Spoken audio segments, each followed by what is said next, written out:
Hello everyone and welcome to my channel. This is the 59th part of What If Deku Was a Magical Girl Mascot, Quirk, Magical Girl Mascot. The author of this great fanfic is Emma Ively. Links to them and original story in the description. Chapter 59, The Invisible Trap. The 11 members of Class 1A were all ready. All of their classmates were hidden ready for their parts. The plan came in stages. The first stage was bait, which was the part where these 11 came in. They were to lure in people gunning for UA students, and better than the 11 of the 12 of their class to get into the tournament of the sports festival. Of course they were soon surrounded. "You guy all ready?" asked Izuku. Everyone acting as bait nodded. And soon the other schools started to attack them, many throwing their balls at them. Ashido sent out acid, melted many of the balls. "All right," she cheered. Aoyama hot many of the ball away with his laser. Kaminari just dodged the balls as his quirk wasn't suited for this part. "Kaminari catch," called out Yayorozu. Kaminari saw that she was tossing a tennis racket. "What?" he said. "It's better to defend yourself for now," said Momo, beating away other balls for tennis rackets. "Thanks, but I never played tennis," said Kaminari. "Don't worry, I'm sure we can hold it off until everything is set," said Yayorozu. At the same time, Dark Shadow batted away the balls quite easily. Tokoyami was a bit disappointed that he didn't have to use her new ultimate move, but still worked. At the same time, Kirishima using his arm to try to bat the balls away. That was when suddenly several of the balls exploded. "You owe me shitty hair," said Katsuki. "Maybe another time," said Kirishima with a grin. "Are those two flirting?" asked a nearby student. "I think so," said another one. At the same time, Tsuyu quickly realized that her wands wouldn't do any good with the balls due to it being her poisonous mucus, so she just batted the balls away with her tongue. Achiko, on the other hand, pointed her wand at the ball, which quickly dropped to the ground as the gravity around her was increased. Shoto blew many of the balls away with her wand. Some of them hit some of the targets, but not enough to knock them out. However, that was when suddenly there were several shout. "Great job, Shoto!" called Izuku, actually glad that the plan will be a bit easy. He then blew away several more balls thanks to Katsuki's quirk. However, that was when suddenly about a third of the other students from the other schools suddenly froze, none of them moving. However, the other 2/3 started to yell out. "I'm stuck!" yelled one. "I'm stuck too!" yelled another of the students. "What's stopping me?" yelled yet another. "I can't move!" yelled another. "Looks like the traps worked," said Izuku. "Great plan, Midoriya," said Kaminari. Those that were mysteriously trapped were very confused. Those frozen couldn't really do anything. Meanwhile, in the stands, Aizawa and Ms. Joke were watching this. Ms. Joke was horribly confused. "Something I realized when it came to Midoriya's quirk. That encourages teamwork," said Aizawa. "Are you serious?" asked Ms. Joke. "It creates a bond with people. Not only that, but he links people up telepathically. Anyone he bonds with creates a formidable team," said Aizawa. "But not everyone has that bond," said Ms. Joke. "Only 2 students bonded with him after the sport festival," explained Aizawa. "But even if he only has 7 partners in class, the fact that they make a good team leaves the rest of the class looking towards them when it comes to teamwork." "Do you have any idea what's going on?" asked Ms. Joke. "The one that bonded with Midoriya that the public barely knows about," said Aizawa. "It was somewhat well known that he had 9 partners, but some of them weren't well known." "What's her quirk?" asked Ms. Joke. "She's using her quirk power-up," said Aizawa. "Wait, what?" asked Ms. Joke. "It's not their fault their information is out of date," ate Aizawa. Back on the battlefield, the decoy team got ready to take out the targets. But Izuku decided to first use a stolen ball to test something out. He tossed the ball at the frozen area and saw that the ball had stopped it well. "Oh, look like we can't get anyone from that area," said Ochako.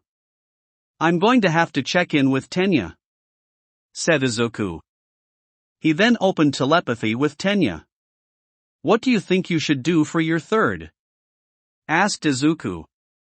"I believe I can hold them long enough for the second team to get their points then perhaps Mineta and Siro can wait to go after them before we go after their targets," thought Tenya. "All right. Good idea," thought Izuku. "I will tell them," thought Tenya. "Are they near you?" asked Izuku. "They are," thought Tenya. "Good," thought Izuku. He knew it was time for the bait team to hit the targets. They gathered as many balls they could and aimed the balls at the trapped opponents. They were easy since thanks to the balls getting tossed at them there were plenty to spare. "All right. I got two," cheered Ochako, noticing her target changed color. "Yeah. I got second," cheered Kaminari as his had changed colors as well. Dark Shadow actually reached and touched the targets with the balls, quite easily getting the 2 points needed for Tokoyami. "I got mine," said Tsuyu as her targets changed colors. "Oh yeah. I got mine," cheered Ashido. Katsuki grounded her teeth. "Kakin upset that she didn't get the top 5," said Izuku with a sweat dropped as they still tossed balls. "Figures," said Shoto. That was when her targets changed color. "Oh, you got 6th place," said Izuku. "Izuku," said Shoto. Izuku noticed that his targets changed color. "What the fuck?" yelled Katsuki. She tossed more balls and her targets finally changed color, meaning she was the 8th. "I got it," said Aoyama. "I got all of mine," said Yayorozu, noticing her. "All right," cheered Kirishima. "Has his targets changed color? All of us got our targets." All of them nodded and headed to the waiting area. "All right," yelled someone in the crowd. "There's nearly half of the UA students left. We can break out of this, find them and try the crush again." "About that," giggled a voice. Suddenly Jiro, Sato, Ojiro, Kota, and Shoji appeared out of thin air. "Where did they come from?" yelled someone in the crowd.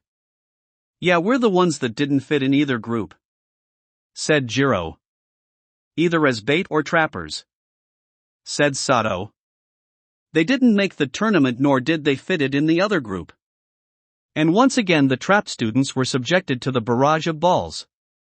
And thanks to the fact that there were plenty with 1 or 2 lit up, this was even faster. Shoji stretched his limbs, targeting 2 people with only 1 target left. "Looks like I passed," said Shoji. Kota threw his hands in the air in joy as his targets changed color. "I got mine," said Jiro. "All right, I got all mine," said Sato. "Got mine," said Ojiro. "What is going on? Where did they even come from?" yelled one of the hapless people that hadn't failed yet. "You want me to explain?" said a voice. That was when Toru appeared. She winked as she reappeared. "No way. It's one of the magical girl," yelled someone in the crowd. "Wait. I don't remember her from the sports festival," yelled someone. "Wait, one of the people who didn't make the tournament was invisible," yelled someone. "The power-up I got for bonding allowed me to turn things invisible by just thinking about it," said Toru. She once again disappeared, then reappeared at a guy who only had 1 target left. Then disappeared again and reappeared with a girl who only had 1 target left. "Oh, and since I passed I should remove the effects of my quirk," said Toru. That was when suddenly all of the trapped students noticed they were either covered in tape or were covered in Mineta's balls. What is going on? Several of the students yelled. That was when Zero and Mineta reappeared, as did Tenya, who was holding out her wand at the frozen students, meaning they were frozen but rather slowed down. Hey, you ready? Said Zero. I am, said Tenya. Let's do it, yelled Mineta. Zero shot tape high into the air as Mineta tossed a lot of his hairballs high in the air as well. Right when they hit the area of Tenya's slow effect, they slowed down as well. She then dropped it, allowed the mix of tape and hairballs drop down on them, trapping them. The three of them with Toru's help were the trapping team. All right. We did it, said Mineta. We still need to pass though, said Zero. And we have ample time and methods to, said Tenya. Tenya ran towards other trap students and hit their targets. Tenya managed to get the 2 points she needed. Zero soon landed his this in and got the targets as well, with Mineta hitting the last targets. Wait, what, I last the one? Asked Mineta. Sorry man. But it's true, said Zero. 5 minutes in and we already have 20 students pass, yelled Mara, quite impressive. In the stands, Ms. Joke was surprised. How? She said. Like I said, their information was out of date, said Aizawa with a shrug. And thanks to Izuku's plan, not only did all 20 of them pass quickly, but they were able to pass with flying colors, being the first 20 to pass the exam. And hopefully they would pass the next part of the exam, but who knew what the next part was going to be? That will be it for this part.